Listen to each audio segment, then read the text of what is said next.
hobby ko na po yung pagkanta. And yun po, parang sa ngayon po, pinagkakakitaan ko po siya. Sumasali po ako ng mga contest. And yung pong mga na-earn ko doon, syempre po, nag-help po ako sa family ko, financially po.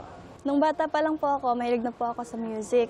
Kasi po, yung family ko po is, madami po sa kanila is mga musicians po talaga. So ngayon po, I'm incoming second year college, and hospitality management student. Gusto ko po sanang magtrabaho sa cruise. Kasi po, bilang parang practical sa buhay, mas mataas daw po kasi ang sahod sa cruise. Hi, I'm Aliza Nuneza, 19 years old, from Quezon Province. Aliza Nuneza!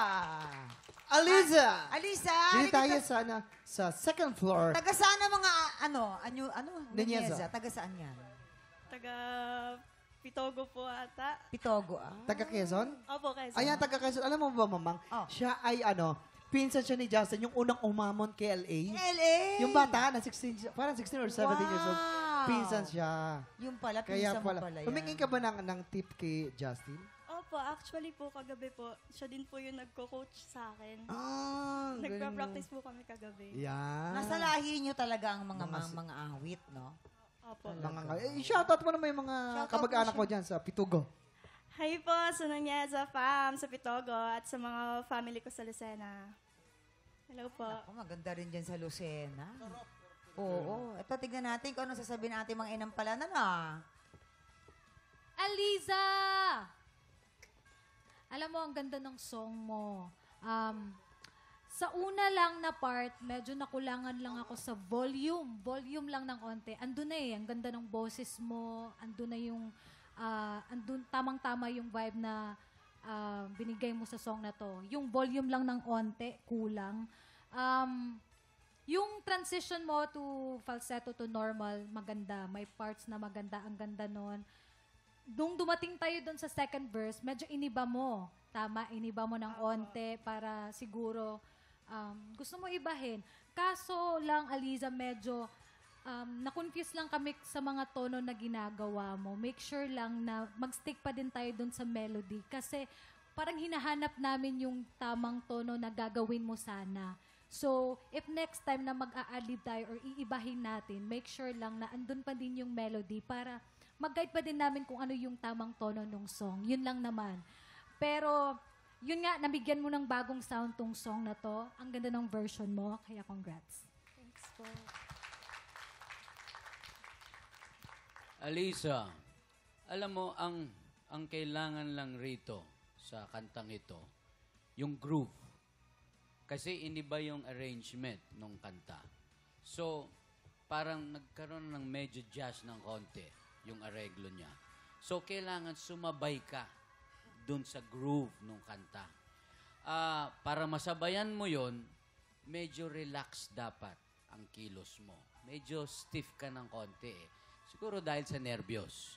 Ngayon, kapag kakantahin mo uli ito, subukan mo lang na i-let go. Let go mo lang yung kilos mo, relax ka, light, makukuha mo yung groove. Pag nakuha mo yung groove, makukuha mo yung tamang interpretation nitong kanta. Yun lang. Maraming salamat po. Ito na, alamin na natin ang stars na ibibigay sa natin mga inampalaan. Aliza, ang stars na binigay ko sa'yo ay...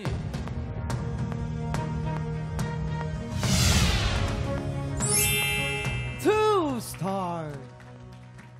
Alisa, ito naman ang aking mga bituin na ibibigay sa'yo. 3 stars, Kuya Kim.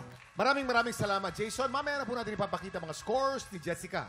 So far po, si Cards ay meron pong 6 stars. Si Alisa po ay merong 5 stars. Alamin natin mamaya kung sinong kalahok ang hahamon sa ating kampyon. Pero bago yan, tuloy-tuloy pa rin po ang paghahanap namin ng mga Pilipinong may pusong kampyon. Yayain ang lahat ng kamag-anak at kaibigan yung palaban sa kantahan at mag-audition na. Please watch this.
pinanood mo hanggang sa dulo itong video na ito?